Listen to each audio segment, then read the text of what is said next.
Assalamualaikum. I hope you all will be fine. So this lecture is about the blood.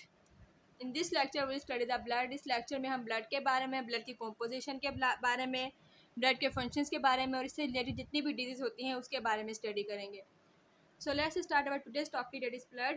So what is blood? Blood is a viscous red fluid connective tissues comprising a colorless plasma in which the blood corpuscles float.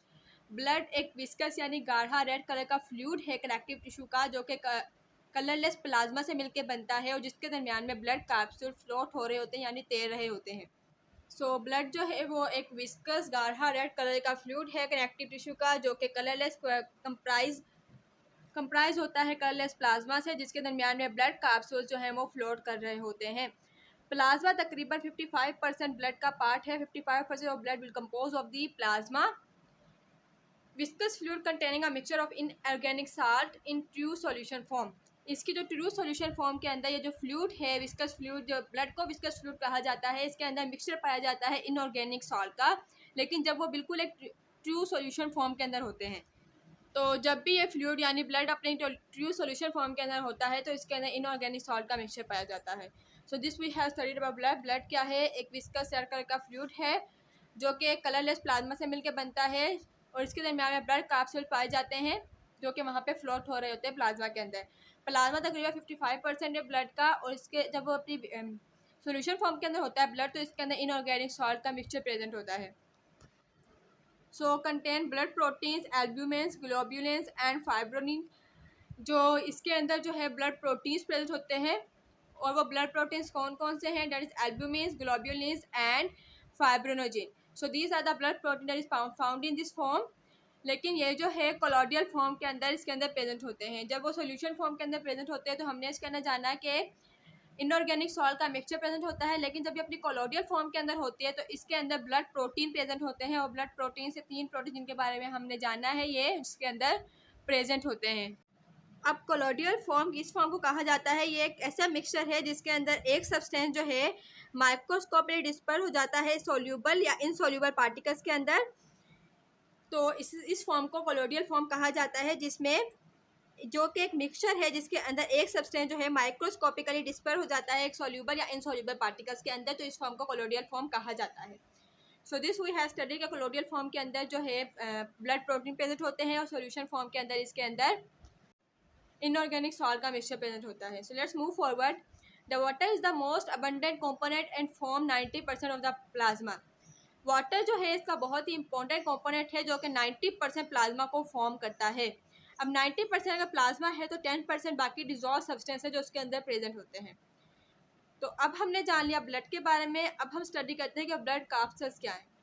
Blood corpuscles are the blood cells which form the remain 45% of the blood. 55 आगे पीछे हमने पढ़ा के 55% जो है इसके अंदर plasma present होता है.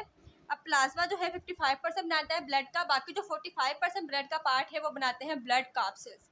सो ब्लड कैप्सूल जो है वो ब्लड सेल है जो कि 45% जो रिमेन ब्लड है वो फॉर्म करते हैं. So there are 2 types of blood capsules. Blood capsules की 2 टाइप्स पाई जाती हैं. First is red blood capsules that is commonly known as RBCs. It is also known as erythrocytes. अगर हम इसके शेप की बात करें तो उसकी शेप जो है बाइकनकेव शेप इसके अंदर प्रेजेंट होती है. Biconcave shape means it is spherical in their shape. Spherical shape के अंदर ये प्रेजेंट होते हैं. इसके अलावा इसके अंदर it contain respiratory pigment haemoglobin. Red blood capsules के अंदर रेस्पिरेटरी पिगमेंट पाया जाता है जिसे हेमोग्लोबिन कहा जाता है. इसके साथ साथ they are non nucleated circulate plate like cell. इसके अंदर न्यूक्लियस नॉन न्यूक्लिएटेड जो है ये सर्कुलेट प्लेट लाइक सेल्स हैं जिसके अंदर न्यूक्लिएटेड नहीं है बल्कि ये नॉन न्यूक्लिएटेड है. अगर हम इसके डायामीटर की बात करें तो इसका डायामीटर कितना है? It is approximately 7 to 8 nanometre. 7 to 8 nanometre इसका डायामीटर मौजूद होता है रेड ब्लड कैप्सूल्स का. तो रेड ब्लड कैप्सूल्स हमने जाना कि इसे आमतौर पर एराथ्रोसाइट्स से कहलाते हैं. ये इसकी शेप बाइकनकेव यानी स्फेरिकल शेप के होते हैं. ये non nucleated circular plate like cells हैं जो कि ब्लड के अंदर मौजूद होते हैं. डायामीटर इसका तकरीबन 7 to 8 नैनोमीटर है. So this we have studied about the red blood corpuscles और आरबीसीज. तो let's move forward and studied about the second type of blood की सेकंड टाइप के बारे में हम स्टडी कर लेते हैं. तो जो ब्लड की सेकंड टाइप है वो है white blood cells. So white blood cells commonly known as leucocytes. RBCs जो हैं यानी रेड ब्लड सेल्स जो हैं वो नॉन न्यूक्लिएटेड हैं, जबकि white blood cell nucleated cells हैं। Formed in bone marrow, spleen, thymus and lymph nodes. ये फॉर्म कहाँ पर होते हैं? बोन मैरो में फॉर्म होते हैं, स्प्लीन में, थाइमस एंड लिम्फ नोड्स के अंदर प्रेजेंट होते हैं। बोन मैरो जो हमारी बोन के अंदर लिक्विड प्रेजेंट होता है उसे बोन मैरो कहा जाता है। बोन मैरो के अलावा यहाँ पर स्प्लीन जो है, स्प्लीन एक ऑर्गन है जो कि फिल्ट्रेशन का काम करता है। इसके अलावा जो है ये थाइमस और लिम्फ नोड्स के अंदर प्रेजेंट होते हैं। थाइमस जो है ये इम्यून सिस्टम का एक लैम्फॉइड ऑर्गन है। So thymus is the lymphoid organ of immune system. And what is lymph nodes? Lymph nodes वो हैं जो मिलकर जो है लिम्फेटिक सिस्टम को कंपोज करते हैं, जिसका हमने प्रीवियस लेक्चर में भी स्टडी किया था। So it destroy after in 20-30 hours. ये इनकी लाइफ जो है वो बहुत छोटी लाइफ होती है, 20 से 30 घंटों के दरमियान में ये डिस्ट्रॉय हो जाते हैं, यानी इनकी डेथ हो जाती है। तो वाइट ब्लड सेल्स के बारे में हमने स्टडी कर लिया कि ये एक न्यूक्लिएटेड सेल है जो कि bone marrow, spleen, thymus and lymph nodes के अंदर फॉर्म किए होते हैं और इनकी लाइफ काफ़ी छोटी होती है, यानी 20 से 30 घंटों के अंदर ये डिस्ट्रॉय हो जाते हैं। अब हम जानते हैं कि प्लेटलेट्स क्या होते हैं। So platelets is the irregular cell fragments. जो इरेगुलर सेल फ्रैगमेंट्स होते हैं उसे प्लेटलेट्स कहा जाता है। प्लेटलेट्स नॉन न्यूक्लिएटेड होते हैं और प्रोड्यूस होते हैं बोन मैरो के अंदर। सो प्लेटलेट्स जो हैं वो इरेगुलर सेल फ्रैगमेंट्स हैं, सेल के जो फ्रैगमेंट्स हैं उसे प्लेटलेट्स कहा जाता है। ये जो है नॉन न्यूक्लिएटेड हैं और प्रोड्यूस होते हैं बोन मैरो के अंदर, और ये हेल्प करते हैं ब्लड क्लॉटिंग में। ब्लड क्लॉटिंग जब होती है तो इसके अंदर प्लेटलेट्स यानी ब्लड प्लेटलेट्स जो होते हैं वो उसके अंदर इंपॉर्टेंट किरदार अदा करते हैं। यानी जब भी कट वगैरह लग जाता है तो उसमें क्या प्लेटलेट्स अपना रोल किरदार करते हैं, उसके ऊपर प्लेट्स फॉर्म कर देते हैं, जिससे ब्लड क्लॉटिंग जो है वो स्टॉप हो जाती है, ब्लड पास आउट होना, बॉडी से अब बहना ख़त्म हो जाता है। So this we have studied about red blood cells, white blood cells and platelets. यहाँ तक जो है हम ब्लड क्या होता है, ब्लड की types, red blood cells, white blood sales पढ़ चुके हैं। इसके साथ साथ हम अब तक जो है प्लेटलेट्स पढ़ चुके हैं। अब इसके बाद जो है हम इसको थोड़ा डायग्रामेटिकली देख लेते हैं, इसकी पिक्चर में देख लेते हैं कि कहाँ पर जो है red blood cell, white blood cells और बाकी चीज़ें प्रेजेंट होती हैं। सो रेड ब्लड सेल्स हमने जाना था कि बाइकनकेव शेप के होते हैं, तो आप देख सकते हैं कि इसकी जो है वो बाइकनकेव शेप, स्फेरिकल शेप के अंदर रेड ब्लड सेल्स प्रेजेंट हैं, जिसे आमतौर पर एराथ्रोसाइट्स कहा जाता है। फिर उसके साथ जो है नीचे की तरफ वाइट ब्लड सेल्स प्रेजेंट हैं, जिसे आमतौर पर ल्यूकोसाइट्स कहा जाता है। हमने जाना था कि प्लाज्मा जो है 95% फॉर्म करता है, तो ये इसके जो सराउंडिंग में प्लाज्मा प्रेजेंट है, जिसके दरमियान में वाइट ब्लड सेल्स और रेड ब्लड सेल्स और प्लेटलेट्स फ्लोट हो रहे हैं। सो प्लेटलेट्स भी आप इसको देख सकते हैं, प्लेटलेट्स भी इसके अंदर मौजूद हैं, जिसे आम लैंग्वेज के अंदर थ्रोम्बोसाइट्स कहा जाता है। प्लेटलेट्स हमने जाना कि प्लेटलेट्स क्या होते हैं। इरेगुलर सेल फ्रेगमेंट्स हैं, यानी सेल के टुकड़े हैं जो कि कोई रेगुलर शेप पे नहीं होते हैं, तो आप देख सकते हैं कि ये इरेगुलर सेल प्लेटलेट्स इसके अंदर मौजूद हैं। So this was the diagram of blood, जिसके अंदर रेड ब्लड सेल्स प्रेजेंट होते हैं, इसे एराथ्रोसाइट्स कहा जाता है। वाइट ब्लड सेल्स प्रेजेंट है, इसे ल्यूकोसाइट्स कहा जाता है। प्लेटलेट्स इरेगुलर जो फ्रेगमेंट है वो प्रेजेंट है, जिसे आम लैंग्वेज के अंदर थ्रोम्बोसाइट्स कहा जाता है। और जो 55% हमने जाना कि ये ब्लड कंपोज करता है ब्लड को, 55% प्लाज्मा वो भी इसके अंदर मौजूद है, जिसके अंदर ये तमाम चीज़ें फ्लोट हो रही हैं। सो जहाँ तक जो है हमने ब्लड की टाइप्स, प्लाज्मा एंड प्लेटलेट्स के बारे में जाना। अब हम जानते हैं फंक्शंस ऑफ ब्लड का फंक्शन क्या है, उसके बारे में हम स्टडी कर लेते हैं कि ब्लड हमारी बॉडी के अंदर कौन कौन से इंपॉर्टेंट किरदार अदा करता है।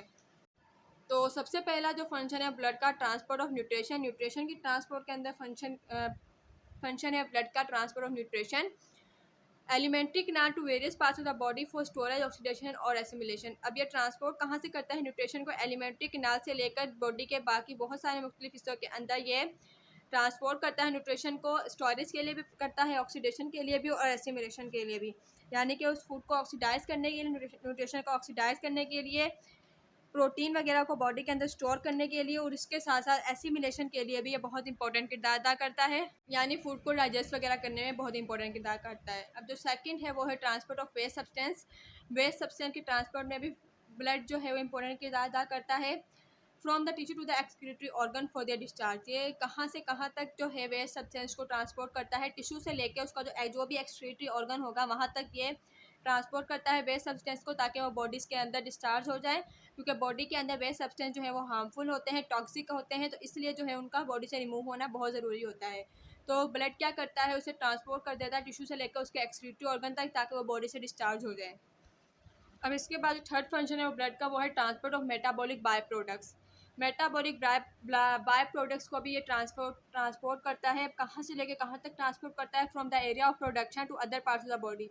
जहाँ पर भी ये प्रोडक्शन इसकी हुई होगी, जहाँ पर भी मेटाबॉलिक बाय प्रोडक्ट्स प्रोड्यूस हुए होंगे, वहाँ से लेके बॉडी के तमाम पार्ट्स तक ये जो है इसकी ट्रांसपोर्ट करता है। The fourth one is transport of hormones. Hormones की भी ट्रांसपोर्ट करता है from the endocrine gas to target organ. Endocrine gas यानी जहाँ से वो हार्मोन प्रोड्यूस हुए हैं वहाँ से लेकर टारगेट ऑर्गन, यानी जहाँ तक उन हार्मोन्स को पहुँचना है वहाँ तक ये ट्रांसपोर्ट करता है उन हार्मोन्स को। इसके बाद जो इसका फिफ्थ फंक्शन है वो है distribution of body heat. Body heat को डिस्ट्रीब्यूट करना पूरी बॉडी के अंदर। ये अब क्यों डिस्ट्रीब्यूट करता है, to maintain a uniform body temperature, ताकि जो है पूरी बॉडी का एक ही temperature, uniform body temperature continuous रहे, इसलिए जो है ये हीट को पूरी बॉडी के अंदर डिस्ट्रीब्यूट कर देता है। तो यहाँ तक हमने इसके 5 फंक्शंस के बारे में जानना है। अब हम जानते हैं इसके 6 फंक्शन के बारे में। So let's see what is the 6 function of the blood. So the 6th function of blood is the transport of oxygen and carbon dioxide. Carbon dioxide oxygen की ट्रांसपोर्ट करता है blood. Oxygen transported from the lungs to the all parts of the body. Lungs से लेकर oxygen को पूरी body के अंदर transport करता है। और carbon dioxide from the cells to the lungs for removal. Lungs से सेल से लेकर लंग्स तक ये जो है कार्बन डाइऑक्साइड को ट्रांसपोर्ट करता है, ताकि वो बॉडी से रिमूव हो जाए, क्योंकि कार्बन डाइऑक्साइड बॉडी से रिमूव की जाती है, जबकि ऑक्सीजन रेस्पिरेशन के लिए यूज़ की जाती है। तो इसका जो 7th फंक्शन है वो है डिफेंस अगेंस्ट डिजीज के अगेंस्ट डिफेंस। ब्लड का एक फंक्शन है। So by phagocytes through neutrophils and monocytes which engulf and digest the germs that enter the blood stream. अब ये phagocytes, न्यूट्रोफिल्स एंड मोनोसाइट्स हैं, ये क्या करते हैं, इंगल्फ कर लेते हैं या डाइजेस्ट कर लेते हैं उन जर्म्स को जो कि ब्लड स्ट्रीम के जरिए बॉडी के अंदर दाखिल हो जाते हैं। अब ये phagocytes या मोनोसाइट, न्यूट्रोफिल्स क्या है, न्यूट्रोफिल्स जो है वो टाइप है कि इम्यून सेल का, और मोनोसाइट भी जो है इम्यून सेल का टाइप है जो कि बोन मेरो को फॉर्म करता है। तो ये सारे इम्यून सिस्टम के अंदर इंक्लूडेड हैं, जो कि क्या करते हैं, डाइजेस्ट कर लेते हैं उन जर्म्स को या इंजेस्ट कर लेते हैं उन जर्म्स को जो कि ब्लड स्ट्रीम के अंदर बॉडी के अंदर दाखिल हो जाते हैं और बॉडी के लिए हार्मफुल होते हैं। और बाय एंटीबॉडीज और एंटीटॉक्सिन प्रोड्यूस बाय लिम्फोसाइट्स, या जो है ये इनके अंदर सेल प्रेजेंट होते हैं जो कि इनको डाइजेस्ट कर लेते हैं, एनगल्फ कर लेते हैं। इसके साथ साथ इसके अंदर एंटीबॉडीज़ या एंटीटॉक्सिन प्रोड्यूस करता है लिम्फोसाइट्स के थ्रू, जिससे जो है जर्म्स वगैरह किल हो जाते हैं। सो 7th फंक्शन हमने जाना defence of the body, defence against disease. So last and 8th function is protection against its own loss. अपने ही लॉस यानी खून जो है वो बॉडी से वेस्ट ना हो जाए, उसके अगेंस्ट भी ये प्रोटेक्शन करता है। वो किस तरीके से करता है, by clotting, making a clot over the injured part. ये जो है कोई भी इंजर्ड पार्ट होता है उसके सराउंडिंग में जो है वो क्लॉटिंग बना देता है। जहाँ पर क्लॉट लगा हुआ होता है इंजर्ड पार्ट के अंदर, उसको ये प्लेटलेट्स के थ्रू कवर कर देता है। तो इसे जो है ये प्रोटेक्शन करता है अपने खुद के लॉस से। So this we have studied about the function of the blood. यहाँ तक जो है हमने 8 फंक्शन के बारे में ब्लड के अंदर जाना, जिसके अंदर हमें जाना है कि transport of nutrition, transport of waste जैसे transport of metabolic by products, transport of hormone, distribution of body heat, transport of oxygen and carbon dioxide, defense against disease and protection against its own loss. I hope कि आपको ये function समझ में आ गए होंगे। अब हम आगे बढ़ते हैं और इससे रिलेटेड जितनी भी डिजीज़ है उसके बारे में स्टडी करते हैं कि ब्लड के थ्रू जो है या ब्लड डिजीज़ कौन कौन सी होती हैं। So let's study about the blood disease. So the first disease is leukaemia. Leukaemia क्या है, leukaemia is the blood cancer. ये एक ब्लड कैंसर है जो कि अनकंट्रोल डिवीजन ऑफ WBC, जिसके अंदर जो है वाइट ब्लड सेल्स के अनकंट्रोल डिवीजन होती है, यानी ये डिवाइड होते रहते हैं, कंटिन्यूसली डिवाइड होते रहते हैं। तो उस डिजीज़ को ल्यूकेमिया कहा जाता है, that is a blood cancer. ये जो है होम्योपैथिक टिश्यू का डिसऑर्डर है जो कि होम्योपैथिक टिश्यू के अंदर होते हैं। अब ये टिश्यूज़ कौन से टिश्यूज़ हैं, so tissues that form blood cell, ये वो टिश्यू है जो ब्लड सेल्स को फॉर्म करते हैं और ये जो है इसी का डिसऑर्डर है। So they obstruct normal blood cell formation in the bone marrow. ये जो है नॉर्मल ब्लड सेल की फॉर्मेशन नहीं होने देते हैं बोन मेरो के अंदर, उसके अगेंस्ट से जो है वर्क होता रहता है इस डिजीज़ के अंदर। सो ल्यूकेमिया क्या है, एक ब्लड कैंसर है जिसके अंदर WBC के अनकंट्रोल्ड डिवीजन कंटिन्यूस रहती है। ये हेमेटिक टिश्यू के अंदर डिसऑर्डर होता है। हेमेटिक टिश्यू है जो ब्लड सेल को फॉर्म करते हैं और इस डिजीज़ के अंदर ये क्या करते हैं कि ये जो है नए ब्लड सेल की या नॉर्मल ब्लड सेल की फॉर्मेशन बोन मेरो के अंदर नहीं होने देती है, अनकंट्रोल्ड डिवीजन ऑफ WBC। तो ये हमने जाना अबाउट ल्यूकेमिया। अब हम जानते हैं सेकेंड डिजीज जो कि है thalassaemia. Thalassaemia is the inherited impairment of haemoglobin. Haemoglobin की एक इनहेरिटेड डिजीज़ है जो कि अबाव अजदाद से ही आगे ट्रांसफ़र होती है। इसके अंदर क्या होता है, it is production of an important part of RBC. Haemoglobin जो है वो आरबीसी के प्रोडक्शन में बहुत इंपॉर्टेंट किरदार अदा करता है, लेकिन ये जो है इनहेरिटेड एक प्रॉब्लम है, इनहेरिटेड खराबी पैदा हो जाती है हेमोग्लोबिन के अंदर। अब जब प्रोडक्शन नहीं होगी आरबीसी की तो ऑब्वियसली जो है उसको आर्टिफिशली ब्लड लगाना पड़ेगा, ताकि क्योंकि ऑटोमेटिक तो ब्लड प्रोड्यूस नहीं हो रहा, आरबीसी प्रोड्यूस नहीं हो रहे होते इस डिजीज़ के अंदर। So this we have studied about 2 disease, that is leukaemia and thalassaemia. Overall lecture में हमने ब्लड की टाइप्स, ब्लड का फंक्शन और ब्लड डिजीज़ के बारे में स्टडी किया है। आई होप कि आपको समझ में आ गया होगा। Instead of this, if you have any question so you may ask in the comments. अपना ख्याल रखिएगा। अल्लाह हाफिज़।